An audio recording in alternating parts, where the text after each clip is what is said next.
think our main mission for El Centro is to create awareness about the Latinx culture here on campus and outside too.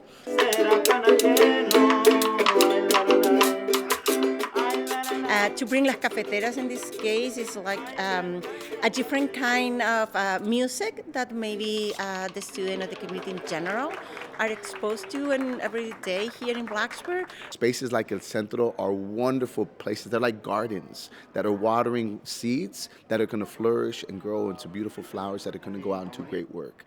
And so, these El Centro are spaces of connection. We're from LA. We play music that is evolved from a traditional form of son jarocho, which is from southern Veracruz, into something that's just a very LA flavor.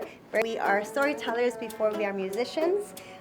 Most of us in the core group did not grow up playing music, but we did learn that music was a vehicle to make connections with folks that were different. Las Cafeteras were organizers first. We met as friends and activists 20 years ago.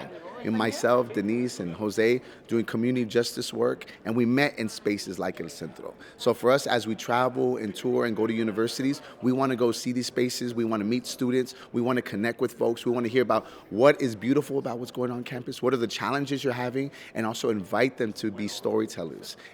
We had a wonderful conversation about stories, the power of stories, how important they are, and the fact that everybody has one, right? And the more people get to share and listen, the more we really get to see sort of the beauty of what we call this place called America, right? And it's filled with all these experiences.